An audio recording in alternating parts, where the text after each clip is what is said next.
So heading into the holidays here, and it brings me to our episode 24. So as you're listening to this, episode 50, go back and listen to episode 24. This would be a great time where we talked about overcoming cultural resistance. So now we are going into, I didn't think about it till 30 seconds ago as we're talking about prepping for the show here, that, oh my gosh, that episode, that topic of cultural pressure, this is when it hits an all-time high. You hit Thanksgiving to Christmas and you are expected to imbibe. Well, I'm going to correct you there, Kevin. Okay, correct. Because do you know what today is? No. The day before? Oh, Halloween. Oh, yeah. You're right. So the cultural pressure, in my opinion, is now, I remember when we were kids in elementary school and that kind of thing, the holidays, you know, the sense of the music and all that, it started maybe 2 weeks before Christmas. Yeah. And my dad would get out the old records and all that. And now? 2 days ago, dude, I was at City Market. Don't tell me you heard the whole eggnog, whole end cap of eggnog. Of it, right. Seriously, it's October. It's not even November. So here we are, and you and I are getting pressured to participate. I am pressured by eggnog. Well, that's, I know. It's sung to me. Did you buy some? Okay. No. I have to withstand. I was going to say, it'll ruin it. I have to withstand till Thanksgiving. Otherwise, I'm already burnt out. That's right. And but even from Thanksgiving to Christmas, it's getting a little old by Christmas. Yeah. And compared to the past, like where the holidays actually started on December 24th. Yeah, it's like listening to Christmas music, because we'll have the local station that goes to all Christmas music. November. Does it? I didn't know. Starts in November. Well, and here's another pressure. So last night, you just mentioned staying up late. We stayed up late, and it was not a good stay up late because the kids have this cultural pressure that Halloween means candy free for all, like no limits. It's like National Corn Syrup Day. It is national. And how dare we imply that? Well, what are you going to limit it to? Yeah. And so what they thought they were going to do, they really had this in their head and it was frustrating because we, as parents, we knew that they had kind of had an idea, but it hadn't been talked about. And they wanted to watch The Hobbit, all 3 in a row, with unlimited candy all day on Saturday. In a diabetic coma. Number one, that's like 15 hours of movie. Oh my gosh. With 15 hours of candy corn. And I'm like, no, we can't do that. Okay. So they were really mad. So I'm thinking the solution is you get to watch it, and you get to eat nonstop only what they eat. On the Hobbit. Stew and rabbit, or I have no idea. Oh my gosh, it's I want to just go to the dollar store, get a bag of candy, throw it to them, go nuts, get sick, get it over with. Yeah, it's terrible. And I didn't even think about Halloween, so I was off my radar. So yeah, it starts at Halloween. The stores are already providing. When did the holidays? I think this is just in the last 5 years that the holidays now includes Halloween. It's just because it's business. As long as the sooner they can get you buying, the more they can get. And I read it is Halloween is second now, barely to Christmas. Really? And the decoration part is even exceeding that. So. Well, I'm not a conspiracist. It's capitalism. They're there to make money. We're the ones who offer our money. Why wouldn't they sell it if we're going to? Why wouldn't they? If they can get me if I'm going to drink eggnog from Thanksgiving to Christmas, they get me a little bit earlier. They get more of my money. So I don't fault them for that. I mean, it's easy to criticize them, but it's business. I want people to listen to the show. I make money. So put out more shows and listen to my shows and share it with other people. Seriously, share it with other people. Okay, so I hadn't thought about that. But yeah, so we're pressured by just the availability, the exposure of all this food. If we're going to focus on that, obviously there's gifts and everything, but food starting now. So we're 2 full months. For more than that, actually, because for me, it goes, for us, the celebration goes through New Year's. Sure. So it's going to go, January, we all know that. 2 full months now. Yeah, 2 full months. And the big imbibing from us is Christmas to January 1. It's like a week or 10 days or whatever that is. That's our party. Yeah, that's it right there. But again, so here we are. So I was going to say that you said that the pressure of gifts or food or something like that, and to to me, there's a little bit more even over and above that. It's the mindset. And to talking with people like right now, if we, for a patient, if I say, hey, let's change your diet, and they immediately like, November? Yeah, at this point, screw it, and let's just go to, okay, well, so there we are too. And so that's what I wanted to really hit on, is that's the norm. So we have a cultural expectation, a personal expectation that feels like, I'm going to lose what, or I'm going to gain weight, and then I'm going to do the New Year's resolution and try to put it back. And the anxiety, the stress, the immediate guilt. How many people right now, as we record this on October 30th, 2020, but how many people right now are already feeling guilty for knowing that they're going to, or that they're knowing that they're going to try to abstain and be the stick in the mud for their family, their spouse, their coworkers? They're going to be one person. John's not going to participate in our Christmas treats because he's a healthy guy. Seriously, I mean, you know that's going to happen. People are going to get chided for being the healthy person. And you're not in, we got our own blue zone there. But I remember back when there were people here, and you get for the people who don't know you, from the lab company that sends a big thing of just the crap cookies. Oh yeah, it's like, and you throw it away. We threw You literally go over, take the tin with and just put it in the trash, because it's like they don't know us. They could at least do some gourmet cookies. I mean, come on. Yeah. Well, so guilt, anxiety, stress, for either way. That's what's interesting. I hadn't thought about it tonight, but either way, for the fact that I'm going to imbibe or I'm going to withstand, be the stick in the mud. And be the stick in the mud. Yeah, party pooper. Yeah. Just yesterday I was, so somebody came in and the labs, and they're pretty significant. It's like, gosh, you've got some issues going on, and they're like, okay, I'm ready to turn the corner here and get serious about some change. What do I do? And my analogy was, you are on the highway, we're going along, and your labs or your symptoms are the bumps in the road, like the rumble strip that everybody knows on the highway says, I lost my awareness, and you steer back over. So imagine a bigger rumble strip, and you can either turn right, steer right, steer left, or keep going. Knowing if you keep going, the rumble, the problems get bigger. Yeah. And as a part of the decision-making process, it was, we're coming into the holidays, and steer left is, in this particular case, it was get serious with intermittent fasting and design your way of intaking energy and food, being fully aware of social, emotional, and all of that. Mm-hmm. And steer right was just wait till January, plan on it, and don't go crazy. Mm-hmm. Don't imbibe too much now, but knowing that you might be on vacation or something. And I think that's rational, but the reality is, and what we're talking about right now, is the incredible subconscious amount of pressure that we all feel one way or the other. Yeah. And we're going to be programmed. So, we've recently watched The Social Dilemma, which we would recommend it to anyone. If I sent it to my kids, said, if you have a smartphone, here's my analogy. We should do another show on this, but my analogy, we did one on screen time and whatever, but I said, I sent this out to most of the family and said, if you get a car, Ian, he just turned 16 yesterday. And for him to get a license, he has to go and put his time in and, go through the rules and regulations and pass the test to get a license.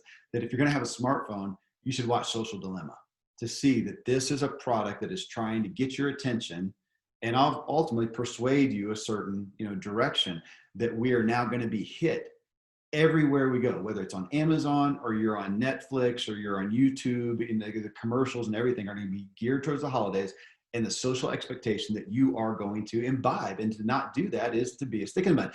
And it's interesting. I asked this question on Facebook of, what are you going to do to maintain your health? On social media. Absolutely. What are you going to do to maintain? Now, so I was by proxy asking for those who are health advocates what they're going to do to maintain their health. Mm-hmm. So that biased the responses.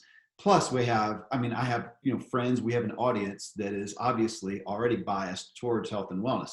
So it's interesting as I combine or categorize their responses as those that are going to adjust, those who are going to attack, and those are going to just maintain. Interesting. Nobody said, I'm just going to throw caution to the wind and gain 20 pounds and imbibe and get diabetes. But that's the culture. That is the expectation, is that we're all fighting against. You're justified Yes. to do that. Good call.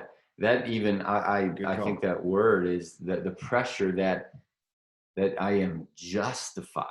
Yeah. It is goodness and righteousness to do these things. Therefore, it's not even stick in the mud.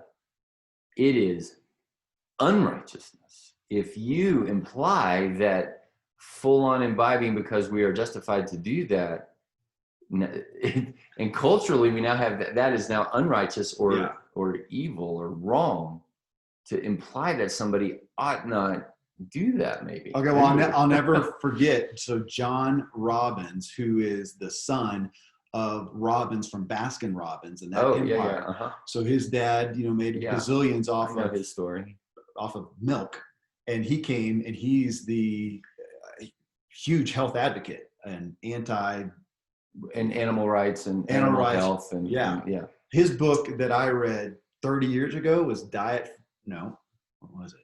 for New America? Yeah, I think it is. I think that was it. Sounds right. And he goes through all the reasons to eat, vegan and blah, blah, blah, and all this stuff. But his thing in the book, and the book was very influential in my dietary choices and even to this day. But he talked about on Thanksgiving, he fasts. That's pretty countercultural. I thought that sucks. And I still do. So when you talk about righteous and unrighteous, I'm thinking about you going, okay, having birthday cake at your kid's birthday, that was your word. Yeah. You said righteous. Which is like a Christian-y word, but is it's justified. It is a good, healthy, right thing to do. You could even say it's holy, it's sacred. We're talking about the holy days. Right. Holidays. It is. Okay. It was sacred. Well, so I put that out there to go, I'm not doing the John Robbins thing, and I'm not fasting on Thanksgiving and stuff, and we're not going to be, touting that. I don't want us to come off as the guys who, I'm not even tempted. And I don't know that I am tempted, but I enjoy celebration, man. And you and I are foodies, and we love it, and we're going to have, we'll have a great Thanksgiving meal. We'll have great food. We'll look forward to that. We'll plan that. And now, but I will say we don't get the pressure that the majority of people are going to experience. We don't have it. We won't have it here in the office. We have a blue zone here in the office, even though, you now have chiropractors here in the office. We've got, a handful of different things going on, but everybody's kind of on the same wavelength. Yeah. So it's not, so if they brought the cookies in, somebody sends the cookies in, everybody's good. Just throw the crap away. So we do not have that pressure. We don't have it at home. We have spouses who are on board. Maybe not our kids, but I don't feel pressured for my kids necessarily. So we're not going to experience a lot of this, what we're talking about, just as an admission. But most people are. Well, you might end up at a family gathering, and you might get chided. Will you get chided by anybody at a extended family gathering? No, Randy's not going to. No, because everybody's on the same page, and again, really, even all brothers, systems, stuff that you. No, I was thinking local. No, I mean, if back in Kansas and in that kind of place, there's some pressure there because, and my wife. Pressure there, and people like say, "Oh, come on, let your kids have a bowl of candy for the love of God." And it's Christmas cookies, and it's once a year, and it's it's, which in our mindset is kind of like saying, what's cocaine once a year? Just. It's where do you want to draw the line? Just an affair. It's just an affair once a year. It's special. And there's famous movies on that. Yeah. That are justifying this.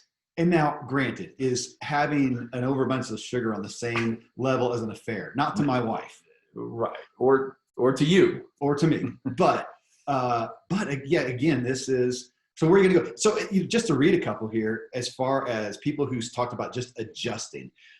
David Cover, he says, I usually have a generous allotment of PTO days, paid time off days.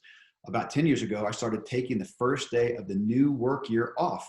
Usually a slow day, nobody else takes the day off. Gives me a chance to recharge, reflect on the past year, think about the year ahead. I thought it was interesting. It's kind of like our vacation. I don't know if that was the last show we did, but that of taking the time to reflect. Reflect and recharge. Yeah, that was good. Yeah, I want to do a riff off of that one, because last year, maybe 2 years ago, I think I shared it with you, that for anybody who journals, and I would not call me a journaler, but more of a bulletizer, like writing sentences of Your journals, thoughts. notes. Notes. Yeah, it's taking notes of a thought. And last couple of years started, I had tried it at the end of the year, like he just said, like a day or two, and it's not long enough to get through the previous 11 months of thought. So I started in November, and then so my reflection time in the morning through Thanksgiving to Christmas and New Year's was that. Yeah. It was pretty powerful. It's amazing how long ago January seems. I mean, that's pre-COVID. It's like a different world.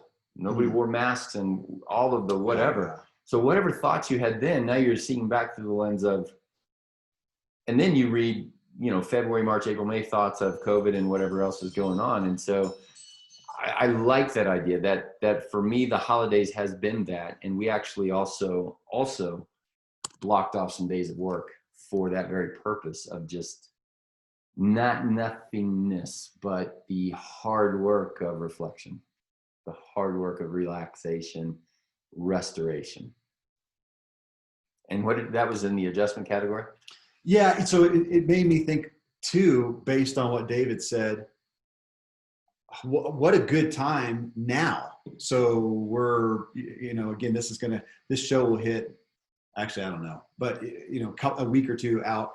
And so we'll still have a few weeks to Thanksgiving. What a great time to sit down and think about your health and wellness objectives for the next year. Then kind of like your thing of, we don't go to sleep at the end of the day just to recover. That's our preparation. Our evening is our preparation for the next day, to think about the goals now, as opposed to just, oh my gosh, we're going to get, hit head on by the holidays and let it just happen to us. And then instead of reflection for the new year, January 1 is recovery. Yeah. Then after Christmas, thinking, holy crap, I'm fat. I feel terrible. I haven't exercised, whatever. And now I got to think about what I'm going to start. And I just start in Augusto. And then, of course, the stats are that a week later we're all shot, or 60 days or whatever it is. We let it go. To double click on that one too, in the medical world, November, December are busy in the normal medical world, not necessarily my world, but busy. Wow. For end of the year insurance. People have met their deductibles and they're trying to cram some things in. But it's busy in that sense. It is not busy in the sense that you just mentioned. And in fact, it is like Friday night, right? On a weekly thing, on a microcosm. It's like, okay, I'll get to my homework. I'll get to that project. But it's Friday night. We've talked about it so often, Friday night and a bowl of ice cream and a good movie is relief, but it's not restoration. It is not planning on this weekend or a Sabbath. It's pleasure. It's pleasure and imbibing. And there's a time and a place for that. Good, because I'll be doing that tonight. Yeah. I mean, well, it is the day before Halloween, Kevin, so you can do a double extra Friday night. You're justified. That's true. We actually, so to finish that thought, medically speaking, what I have been doing with people, because we really go into it and say, look, your labs are a mess, you're a mess, you're a metabolic mess, we're coming into the holidays. And rather than saying, oh, darn, I will, try to shift their mindset and say, this is awesome. Because what we do is try to shift your normal daily, whatever we're working on, whether it's nutrition or supplements or medicine. And then right before Thanksgiving, do your labs. That'll be a follow-up. And then on Thanksgiving, you got a little bit of a reprieve, to imbibe or to celebrate. And then it takes a few weeks for your labs to kind of recover, or for your labs to cook. And so then, say December 15th, we're reviewing them. And now you're like, it's either good news or not good news. That's great. You're near death. It's a good accountability to not imbibe too badly. That's right. That's what a rumble strip on the highway is. That's good. A feedback loop. And so the mature mind can hear the rumble strip and say, oh, I'm going to get back in the mid-center of the road here. Yeah. An immature mind would fight against that. Like my immaturity, when my wife will look at me and go, you're driving off the road. And I'm like, I can drive over here. I'm totally in control of me. I meant to. Just testing the suspension. And so you listen to the feedback loops, whether that's the scale telling you you're a little too high, whether that's the symptom of my, mouth breathing, waking up dry in the morning, whether that's the lab report coming back, and then you get a chance to say, okay, for 2021, I'm going to do something a little bit different. Yeah. I'm going to maturely or with wisdom lean into that. And I'm going to adjust. And let me do a couple quick ones. Nicole, Christine, I think she's involved in the fitness world, maybe a coach or something. She says, I stay consistent with exercise. I'll probably do intermittent fast some as well, and eat as clean and healthy as possible, knowing I'll be indulging a little more than usual. Thankfully, my family typically eats pretty healthy, but we do enjoy dessert. I'm also going through a reverse diet right now. I don't know that. I haven't heard that one. A reverse diet right now to increase my maintenance calories. Well, if you're going to increase your metabolism, then you can. Increase your food intake. It does. Maybe that's it. Increases your metabolism, and then if you cut down, you theoretically cut down food, your metabolism's higher. I don't know that one. Okay, I think so. Yeah. Okay. Kevin Burge, he says, I lost 50 pounds using some popular diet program a couple years ago. If I get over 180 pounds, I get back on it until I hit 175 again. Chris Nordyke, I CrossFit year round, holidays are no different. This is an idea he did regarding nutrition. My wife and I make low sugar desserts that we take to family gatherings so we can enjoy dessert with everyone else without mainlining sugar. Yeah. Which is good. You do some things like that with, like for your kids. Like if you're going to go and you know that they're going to, don't you? You guys have done that. We're going to take our own stuff that's not, or like maybe gluten-free stuff. So they're going to have stuff there, it's gluten-y, high sugar. We'll take something that's a little healthier. Yeah. And that was our plan for our, Halloween kind of thing. We told the kids, and they're not, Halloween trick-or-treating or not trick-or-treating is kind of up in the air this year. And our kids are getting a little older and they're not really into it so much, but they want the candy. And we said, look, we'll go buy some. We'll go to natural grocers. You can get, stuff with real sugar, not high fructose corn syrup. It'll be special and different.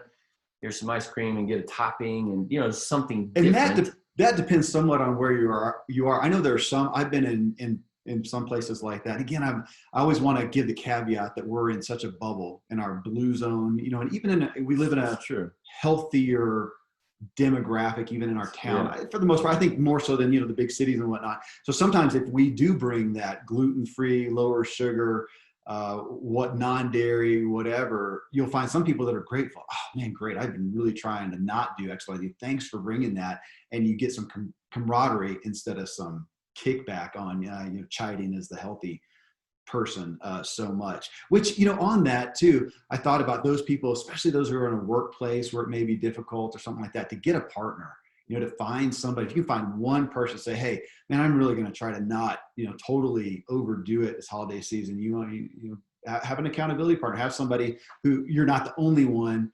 again, I know some places, we got banks here in town, and when I had my studio, remember over at Park State Bank for a while? Oh my gosh. And I would go up there because I'd have stuff in the fridge. I used their cafeteria thing over there. And it was during the holiday, it felt like daily. There is donuts, cake, almost all sugar. Once in a while, a salty mix, which is salty gluten, carbohydrate, it's the empty carbs kind of thing, almost daily. So I had to walk by it constantly. Right. I remember one time I took a bite of a donut and it had been sitting out for a while. It was so terrible I spit it out, but it's hard to withstand. Yeah. The hospital environment is exactly the same way. The celebration and back in the break room and yeah, that is very hard to withstand if you're in the middle of that. And you mentioned, grab a friend and an accountability person. We got to think of a better word, because accountability is always on the negative side, but a support person, encourager. Sure. Right. So, and where I would say, going back to that bigger, because at the beginning we said mindset. Yeah. And so the core thing here is because all of us are walking around with these people who want you to partake of what they just brought in. Either they probably just bought it, but maybe they made it or something like that. And that if you have a friend, there's a relational. So rather than accountability, the key thing, one of the core aspects of human existence is relationship, and food is one of the conduits of relationship. in a big way. Okay, So because I want to hit on what you said there, because it's just great that they want you to. If somebody brings something in, they want you to imbibe, either from a goodness of camaraderie, or to help justify their own indulgence. I think yes, but it's subconscious. Nobody walks. Sure, right? Sure. Nobody has that conspiracy theory in the back of their head. I want you to do this to justify me. But it is there. That's this subconscious cultural mindset of we all do this. Mm-hmm. It's what's the opposite of a blue zone? It's a black zone it's the black hole of, without thinking about it, you are sucked into this, then you got a donut jumping in your mouth. And just accidentally fell there. What are you going to do? Well, you said something a minute ago, and I had just a handful of, it's also a just, but I put attack. Renee Schultz, she says she does intermittent fasting, and she wrote OMAD and DDD. I had to look those up. 1 meal a day, delay, don't deny. It sounds like it's a common term. I looked it up. I've never heard that, but that's intermittent fasting. Delay, not deny. I kind of like that from a psychological standpoint. Mm-hmm. Man, I'm not going to deny myself. I'm not going to fast, but I'm going to delay it, which we do every day. I was going to say, when I love not eating all day long on Thanksgiving. I know what's coming. You too. Okay. And she talks about, she runs and weight lifts and whatever.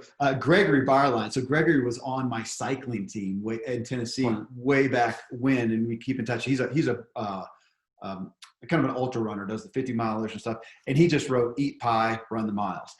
That is one where if I'm going to indulge more, which again, in my blue zone, it's just, we don't, other than, a specific day. But if I'm going to, that's back with the, athletics. Half of the reason was so we eat whatever the heck we want to. And so I'm going to go, if I'm going to adjust, I'm just going to exercise more. It's a reason to exercise more, and I'm going to eat more. But yeah, Thanksgiving. I was going to say the week of Thanksgiving, when, there's less work, it's celebrate-y. I look forward to that, because one of the things I get to do is exercise every day instead of just on the non-work days or whatever. It's, you get to go out and do things. I like that. That's exciting to me, as opposed to, I would rather exercise more and eat more than eat less, than to try to restrict. Now we're going to get into the bothness. I know, the bothness, but in the bothness world, during the holidays, we lean over towards, I agree, celebrate. Yeah. And of course, with Gregory, he has to listen back to one of those shows where we talked about it this morning. There is an upside down U-shaped curve. If you're running 50 miles, that's not healthy. Well, yeah. All right, that'll be a show. Yeah, totally. It does not justify pumpkin pie. On Thanksgiving last year, we did this, and I know for a lot of people, this is, oh, come on, really?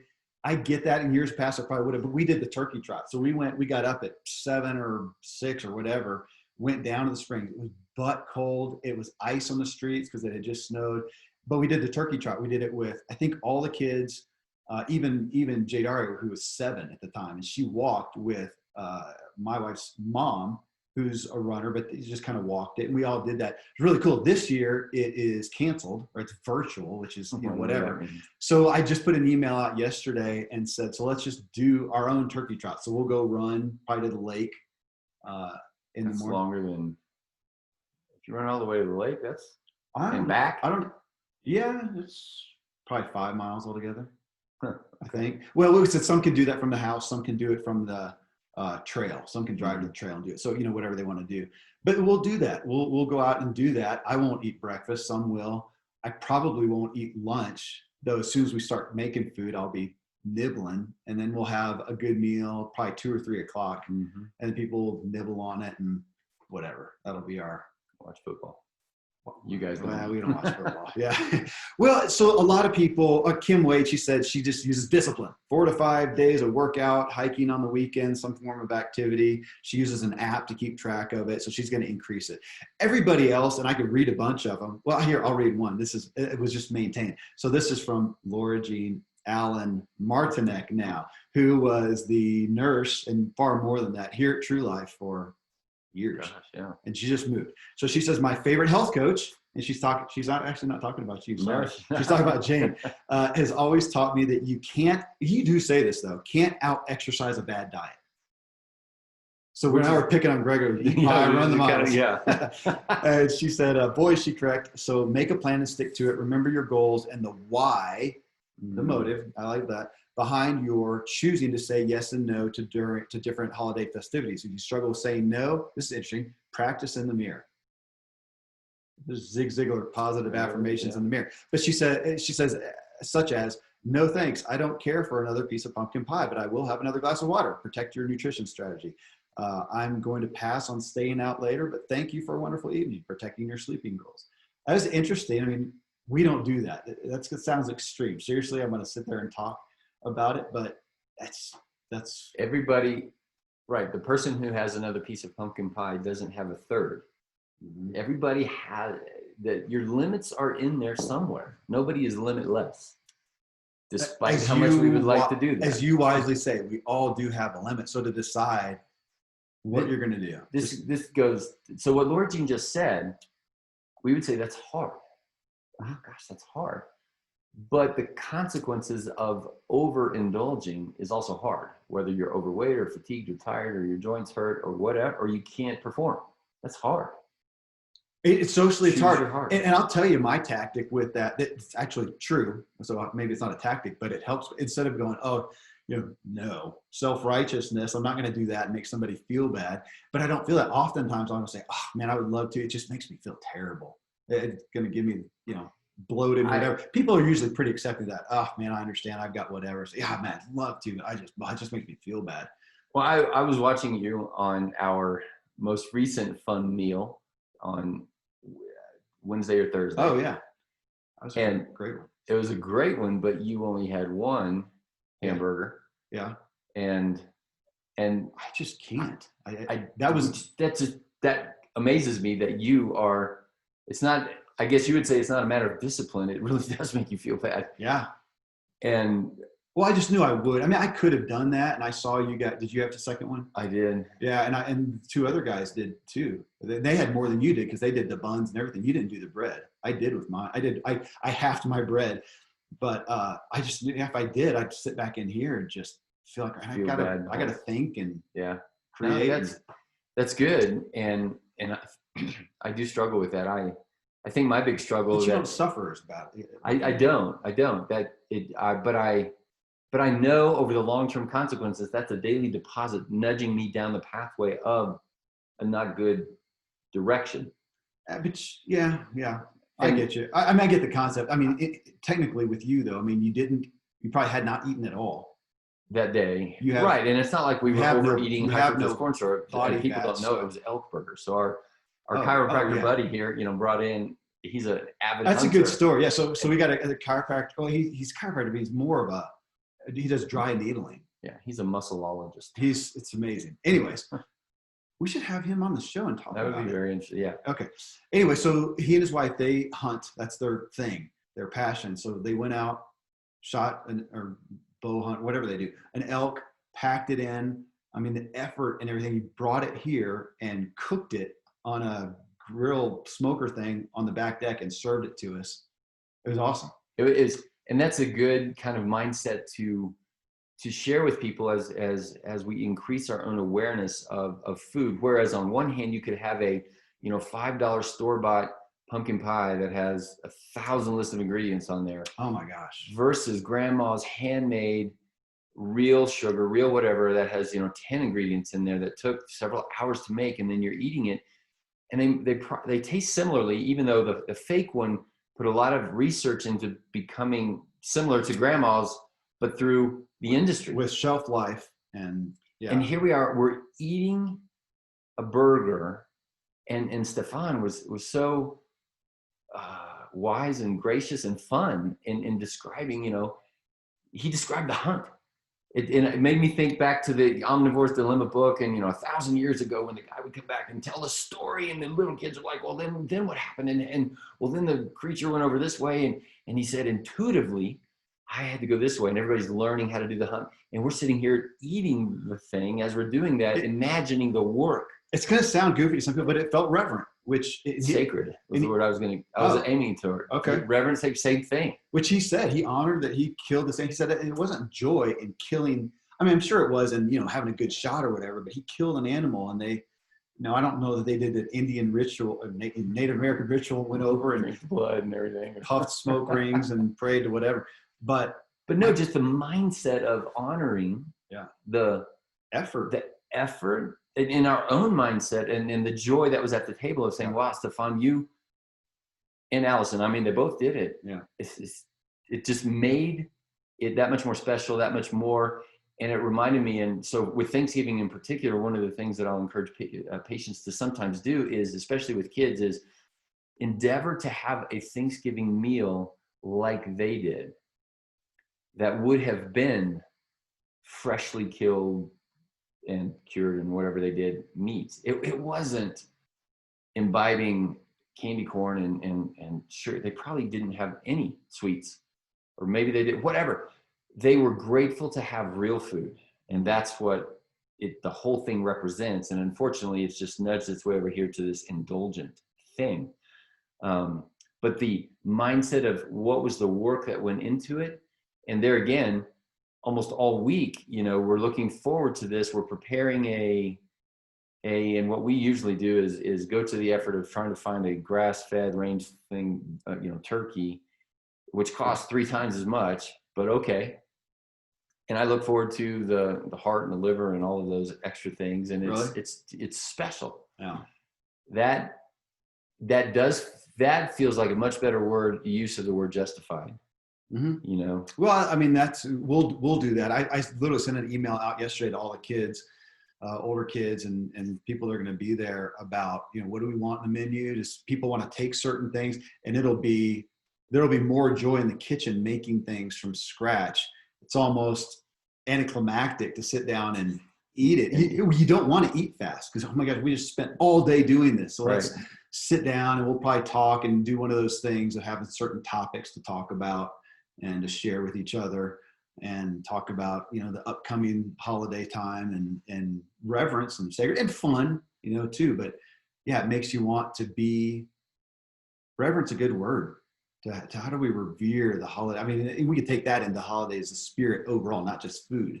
Right. How they were the holy days. That's the how the whole word got developed, and we've just lost that. I didn't think about that. I put, gosh, and this is going a little bit of rabbit trail with part of the holidays too, of revering. I put the email out and said, how do we want to do Christmas and everything? Let's take everything that feels like a chore or a should or whatever, and let's put it on the table and see how we can get rid of it for each other. And what we got back from the kids is on the gifts things is almost all of them just said, can we just not do so many and let's have an experience. Let's do an experience instead. Let's have, fun and enjoy the time and not do it on that. Now we'll still do, a gift for every kid, do something big. Terry likes to do stockings with all the little knickknacks and stuff. But just my main point that worked well was just, can we just think about it first? Mm-hmm. And that's probably a good for all of this. Can we all just stop now? It's a great time to just think about what are our goals? What do we care about? What do we want to be proactive and put it out on the table? Even if we say, you know what, on Thanksgiving Day, I'm going to be over at Uncle Joe's. The whole family is going to be there. They're going to provide everything. And it's just about eating. And I'm just going to do that. So that day, you're thinking about it ahead of time, and that's a choice. Yeah, and be at peace. Don't that'd be it. Just like I said, getting rid of the expectations, the shoulds. Let's get rid of the guilt and say, you know what, I'm going to be okay, as Randy would say, on that day, and it's going to be righteous and joyful, and I'm going to overeat. I'm saying right now, let me tell everybody, I'm going to overeat, and I'm going to enjoy it and not feel guilty about it. But even the thought process, it's like I talk about, even the thought will help you make better decisions leading up to it and after it. That's where I was going to go. Like we just mentioned, that of taking that morning regular reflection time helps you with the day, and a regular reflection time from through December, thinking back on the year, helps you to plan on January 2021, what that year is going to look like. And what you just described, even if it is indulgent, what you just described is mindful eating. Yeah. And if you aren't clearly knowing within your gut that you are mindfully eating, then what are you doing? You are mindlessly eating.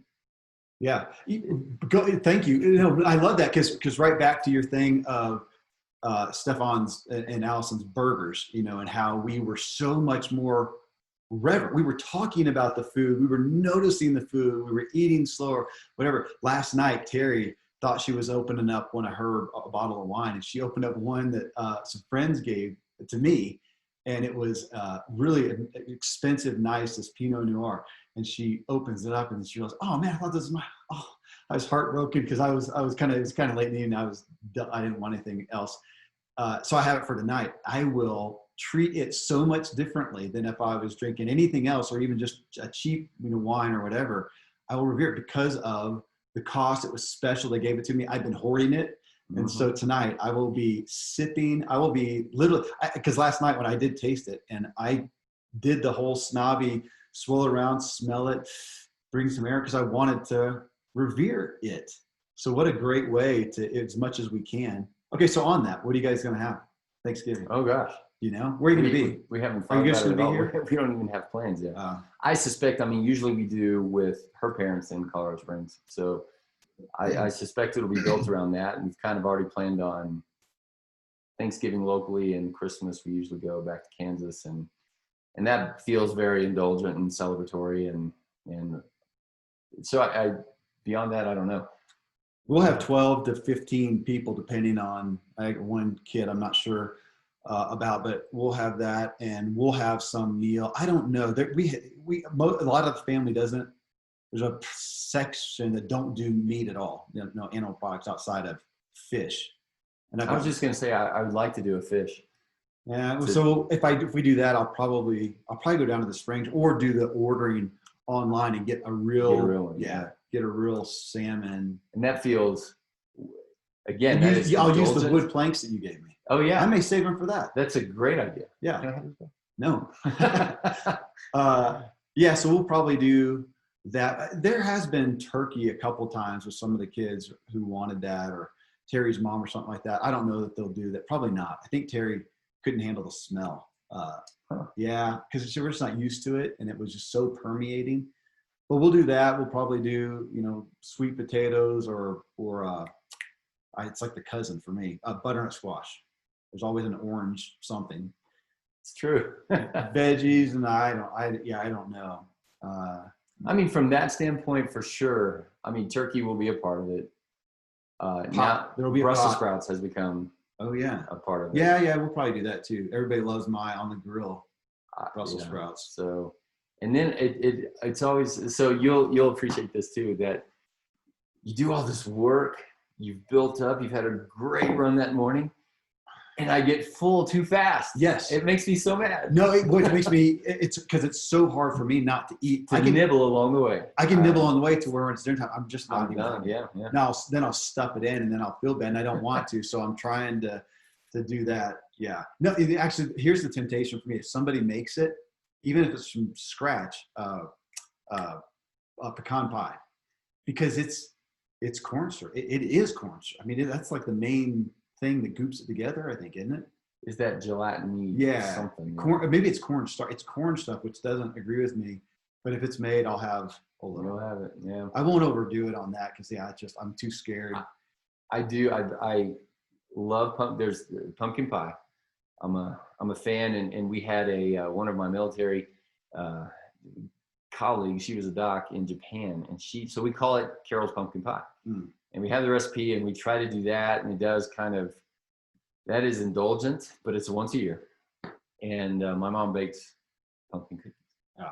Well, so maybe the best thing out of this is just what you said. It's just the being aware. If we right now we all have the chance to think about it, to plan a little bit, to be proactive with it. And I think one of the great things is, just get rid of the guilt. Let's get that. That's the guilt, the stress, the anxiety. Decide what you're going to do, if you're going to withstand, if you're going to adjust, if you're going to attack it, if you're going to imbibe when and where, and be at peace with it.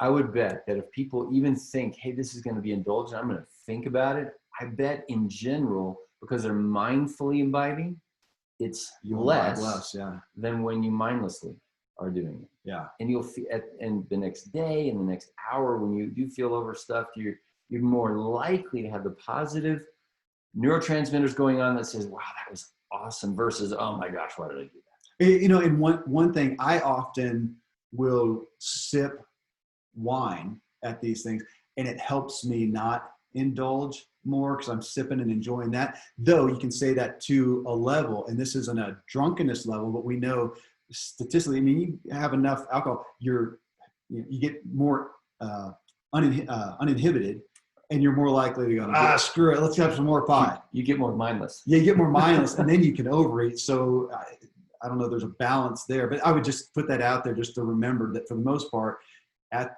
these events, there's usually alcohol. And with that, you generally tend to imbibe more because it just makes you less inhibited. Yeah. So, all right. Well, there's to our awareness and our proactivity for the holidays. Let's go have lunch. Guilt-free. Let's go eat lunch.